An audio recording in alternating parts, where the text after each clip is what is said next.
कठोपनिषद कहती है, न प्राणेन न अपानेन मर्त्यो जीवति कश्चन इतरेण तु जीवन्ति यस्मिन् एतौ उपाश्रितौ। हम चेतना युक्त है, इसीलिए प्राण अपान का व्यवहार चल रहा है। मुर्दे में नहीं होता, लेकिन दृष्टि में फर्क लाना है। क्योंकि योग की दृष्टि क्या है? हर देह में एक जीव है, और यही उनकी भ्रांति है। ये जब तक मिटाएंगे नहीं, तब तक आप कितना भी योगा करते रहो, ज़्यादा से ज़्यादा एक स्टूडियो खोल करके 2-4 आसन सिखा दोगे, पैसा कमाओगे, आगे कुछ नहीं होगा। देखो संतो, तो आकाश में ये हॉल है, समझो ये दीवारें टूट गई, तो ये आकाश को कुछ हुआ क्या? कुछ नहीं हुआ। इसी प्रकार से जब देह टूट गया तो प्राण को क्या कुछ नहीं होगा? और एक स्टेप आगे चले जाओ। पहली स्टेप क्या हो गई? फिर प्राण में देह है, देह में प्राण नहीं है। दूसरी स्टेप, जो भी हमको ज्ञान होता है वो ज्ञान कैसा होता है? रूप बाहर होता है, नाम अंदर होता है। जैसे ये फोन को पता नहीं किसका नाम फोन है, मुझे पता है, तो ये फोन कहाँ है? बाहर रूप है, अंदर नाम है। तो जब कहते हैं कि दुनिया क्या है? नाम रूप ही दुनिया है, माने दुनिया केवल बाहर नहीं, अंदर भी उतनी ही है जितनी बाहर है। देखो, और इसके लिए साधना क्या बताइए आपको? देखो रूप, सुनो नाम, मत बोलो, संसार गायब।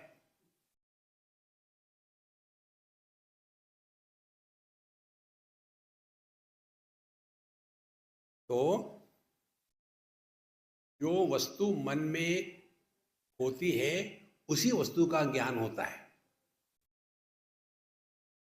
जो वस्तु आपके मन में है उसका ज्ञान मुझे नहीं होगा। माने एक ही मन जिस वस्तु को स्वीकार करता है बाहर रूप, उसी वस्तु का नाम उसी मन में अंदर प्रकट होता है। इसीलिए अंदर बाहर का मन अलग नहीं है, क्योंकि मन में ही देह है,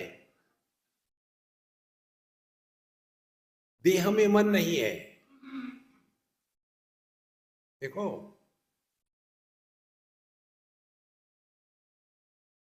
मन में देह है, देह में मन नहीं है।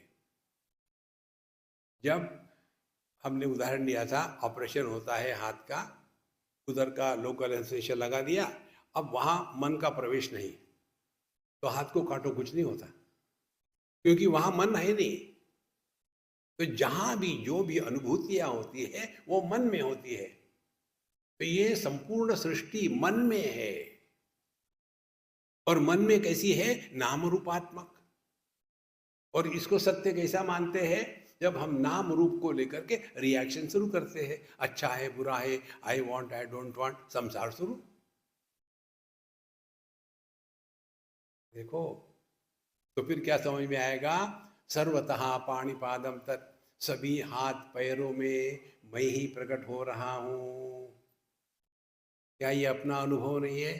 दाहिने पैर में मैं हूं, बाएं पैर में मैं हूं, आंखों में मैं हूं, कान में मैं हूं। कितनी सिंपल बात है। सर्वतः पाणिपादम तत्, यही है व्यष्टि और समष्टि का अंतर।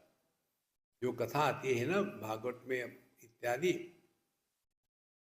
भगवान कृष्ण ने एक द्रौपदी से सब्जी का पत्ता उस बर्तन से खाया और कहा, यदि मैं उपवास करता हूं तो मेरे खाने से पूरे सृष्टि का पेट भर जाए। हम तो हंसेंगे ना, क्योंकि हमारे लिए मैं माने ये घटिया देह, और परमात्मा के लिए मैं माने मेरी सिवा किसकी सत्ता है ही नहीं। सर्वतः पाणिपादम तत् सर्वतोक्षी शिरोमुखम, सभी आंखों से मुख से मैं ही प्रकट हो रहा हूं। तो बिजली कहती है सभी बल्बों से मैं ही प्रकट हो रही हूं। हमारा ध्यान बिजली की तरफ नहीं जाता, जाता है बल्ब की तरफ, वहां भी नहीं जाता। प्रकाश की तरफ, वहां भी नहीं जाता। इस प्रकाश में जो प्रकाशित हो रहा वहां जाता है। तो कितनी दूर चले गए हम बिजली से विषयों को फंस गए। तो वहां से हटो, प्रकाश में आए। प्रकाश से हटो, बल्ब में आए। बल्ब से हटो, बिजली में चले जाओ।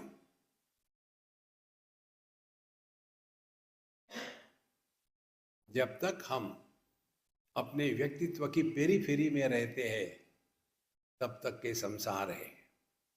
ये पेरीफेरी से परेशान हो करके जब हम सोते हैं तो सेंटर में पहुंच जाते हैं। कैसे पहुंच जाते हैं? वस्तु को छोड़ा, व्यक्ति को छोड़ा, लाभ छोड़ा, हानि छोड़ी, मान अपमान, देह सब छोड़ छाड़ करके जब जिसका त्याग नहीं हो सकता वहां पहुंच जाते हैं।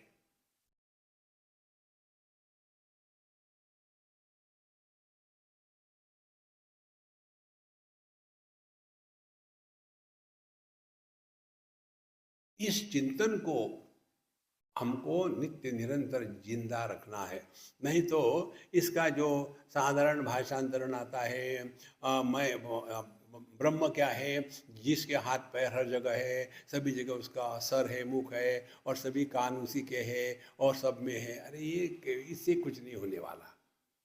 शब्दों का अर्थ हृदय में जब तक प्रकट नहीं होता तब तक के उसका प्रभाव नहीं होता। जब तक के मेनू पढ़े हैं तो पेट नहीं भरेगा। खा करके जब पेट में जाएगा तब पेट भरेगा।